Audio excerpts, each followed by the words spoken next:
pilleurs d'épaves. Sur les terres sauvages de la côte des légendes, voilà une question qui soulève bien des débats, et ce depuis plus de 3 siècles maintenant. Tout débute à la fin du XVIIe siècle, lorsque l'État commence à vouloir contrôler le littoral et s'arroger à lui seul le droit de propriété sur les objets venus de la mer. Mais c'est un fait, les hommes du littoral considèrent que ce qui vient de la mer est à celui qui le prend.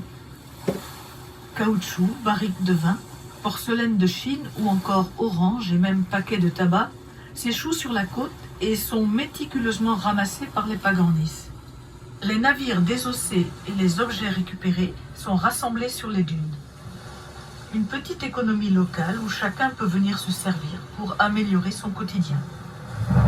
L'État interdit cette pratique ancestrale à son propre avantage. Il qualifie ces actes de pillage.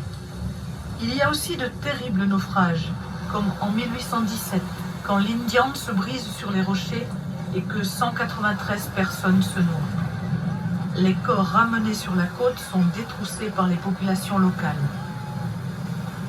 En 1978, c'est le pétrolier Amoco Cadiz qui fait naufrage au large de Port-Salle et pollue 400 km de côte.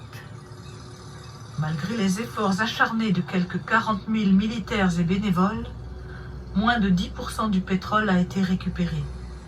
Un véritable drame écologique. L'histoire peut aussi être belle, comme quand Chop Salou, pêcheur de Ménéam, par tempête de force 9, rejoint avec courage et à la nage un bateau de plaisance au milieu d'une mer furieuse. Après 7 heures à la barre, il sauve le navire et ses occupants.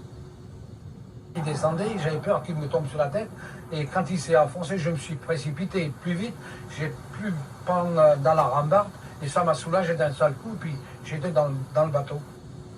Mais le thème du naufrageur pilleur d'épaves est encore vivace. On dit même qu'aujourd'hui, quand souffle la tempête sur le pays pagan,